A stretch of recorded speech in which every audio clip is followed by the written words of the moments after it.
That's my good news. Europe से भारत आई एक महिला की जिंदगी उस दिन बदल गई जब उसने पहली बार भारतीय गलियों की सच्चाई को नजदीक से देखा। यह यात्रा सिर्फ कुछ दिनों की सैर सपाटे के लिए शुरू हुई थी, लेकिन यहाँ की सड़कों पर बेजुबान कुत्तों की हालात ने उन्हें भीतर से ऐसी करुणा जगाई कि वापसी की टिकट उसके हाथ में होकर भी बेकार हो गई।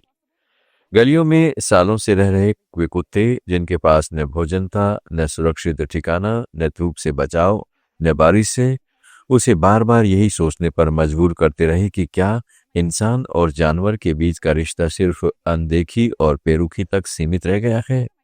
दिन हो या रात, गर्मी हो या बरसात, ये कुत्ते खुले आसमान के नीचे यूं ही पड़े रहते, जैसे उनकी तकलीफों का किसी की जिंदगी पर कोई असर ही न हो।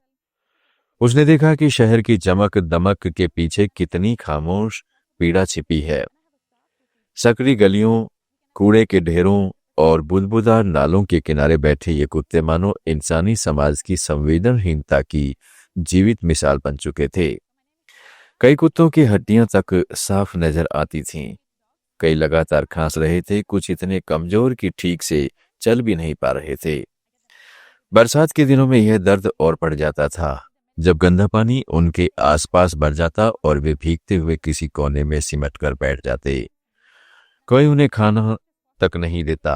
इस दृश्य ने उस महिला को भीतर तक हिला दिया और उसने महसूस किया कि अगर वह आंखें मूंद कर यहां से चली गई तो शायद उसके ज़मीर ने उसे कभी माफ नहीं किया होता।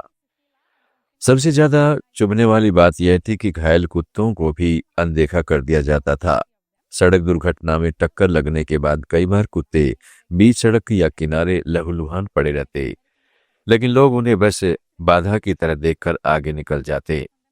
जो कुत्ते स्वभाव से बेहद शांत और विनम्र थे, जिन्हें केवल थोड़ा प्यार और सुरक्षा की जरूरत थी, उन्हें भी पत्थरों से डराया जाता, डंडों से भगाया जाता या ऊंची आवाज में चिल्लाकर गाली से खदेड़ दिया जाता। यह दृश्य उनके लिए सिर्फ दर्दनाक नहीं था, बल्कि इंसानियत पर सवाल जैसा था। उसे लगा कि अगर इन बेजुबान जानवरों के लिए भी किसी के दिल में जगह नहीं, तो फिर करुणा का मतलब क्या। इन्हीं भावनाओं के बीच उसने अपने हाथ में पकड़ी वापसी की टिकट को देखा और एक चुप लेकिन बड़ा फैसला कर लिया। उसने तय किया कि अब यह टिकट किसी काम की नहीं, क्योंकि उसका दिल अब यूरोप लौटने को तैयार नहीं था। उसने भारत में रुकने और अपना समय, ऊर्जा और जीवन इन स्ट्रीट डॉग्स की देखभाल के नाम करने का संकल्प लिया। यह फैसला न तो भावनाओं के एक क्षणिक बहाव का नतीजा था और न ही किसी रोमांचक अनुभव की खोज, बल्कि यह उस चुभन, उस अपराध बोध और उस करुणा से जन्मा था जो इन कुत्तों की आंखों में झलकती थी। वह समझ चुकी थी कि अगर किसी को फर्क पड़ना चाहिए तो शुरुआत खुद उससे ही होनी चाहिए। इसके बाद उसकी असली यात्रा शुरू हुई, एक ऐसी यात्रा जिसमें न कोई रेड कारपेट था, न पुरस्कार, न तालियां, सिर्फ रोजाना की मेहनत, थकान और इन जानवरों के लिए बिना शर्त प्यार। उसने सबसे पहले बीमार कुत्तों के लिए बुनियादी इलाज की व्यवस्था शुरू की। जिन कुत्तों को तेज बुखार रहता, वो सुस्त पड़े रहते, जिनकी आंखों में मवाद या त्वचा पर इन्फेक्शन के निशान थे, उनके लिए वह बुखार की दवाएं, एंटीबायोटिक और जरूरी दवाइयां जुटाने लगी। रोजाना गलियों में जाकर वह कुत्तों को पहले प्यार से बुलाती, उन्हें खाना खिलाती, भरोसा जीतती और फिर धीरे धीरे दवा देती ताकि उनके शरीर का तापमान कम हो सके, दर्द घट सके और वे थोड़ा आराम महसूस कर सकें। लेकिन उसने जल्दी ही समझ लिया कि केवल तत्काल इलाज से बात नहीं बनेगी, क्योंकि गलियों में हर कुछ दिनों में नए पिल्ले जन्म ले लेते थे और उसके लिए वही कड़वा भविष्य सामने खड़ा था, भूख, बीमारी और समय से पहले मौत।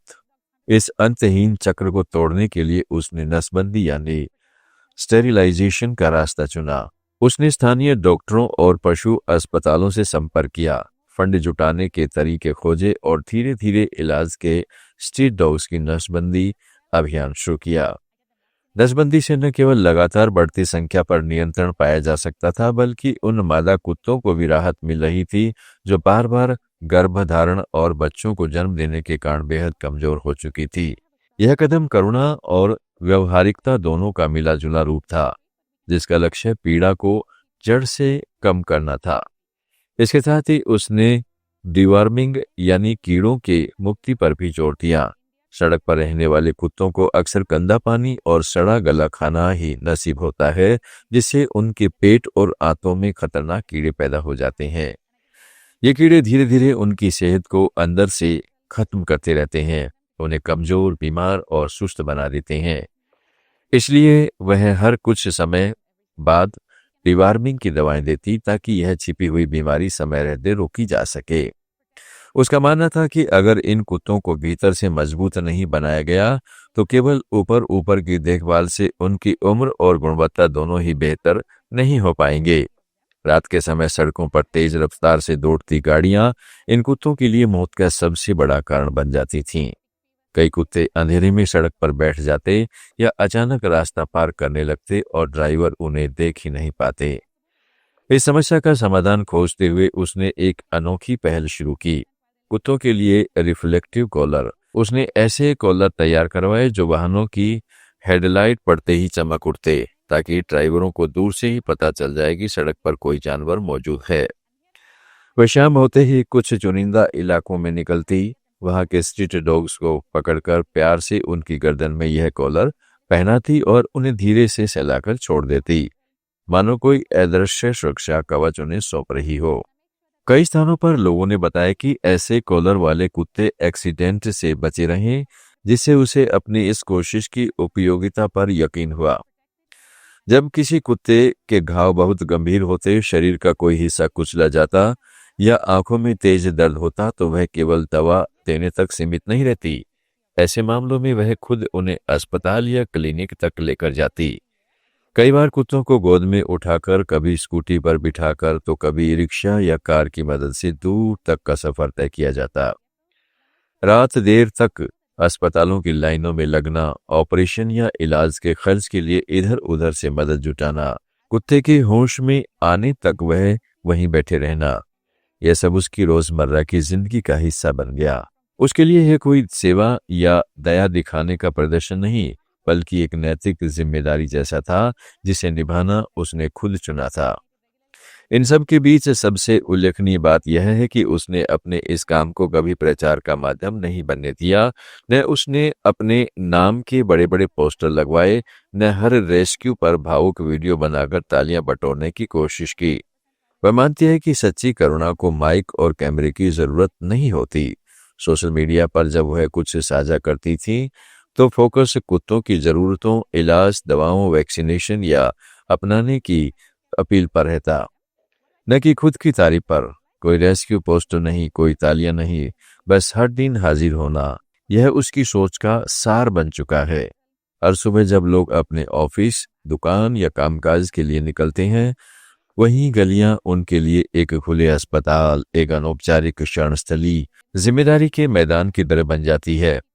वह हाथ में दवाएं, खाना, पट्टियां और कभी कभी रिफ्लेक्टिव कॉलर लेकर निकलती है और एक एक कर उन चेहरों को ढूंढती है जिन्हें बाकी दुनिया अनदेखा कर चुकी होती है। कई कुत्ते अब उसे पहचानने लगे हैं। वह दूर से नजर आते ही उत्साह से पूंछ हिलाते लगते हैं, मानो उन्हें पता है कि अब कुछ देर के लिए सही उन्हें दर्द से राहत और पेट से सुकून मिलने वाला है। यह कहानी केवल एक विदेशी महिला के भारत में रह जाने की नहीं, बल्कि उस इंसानी संवेदना की है जो सीमाओं, धर्मों और भाषाओं से ऊपर उठकर सिर्फ जीवन को महत्व देती है। यूरोप से आई यह महिला जब अपने आरामदायक जीवन, सुरक्षित भविष्य और सुविधाओं से भरपूर दुनिया को पीछे छोड़कर भारतीय सड़कों पर रहने वाले कुत्तों की साथी बन जाती है, तो यह हम सब के लिए एक आईना बन जाती है। सवाल यही है कि जो काम वह अकेले इन बेजुबान जानवरों के लिए कर रही है, क्या हम अपने अपने शहरों, कस्बों और मोहल्लों में उनके छोटे से संस्करण नहीं बना सकते?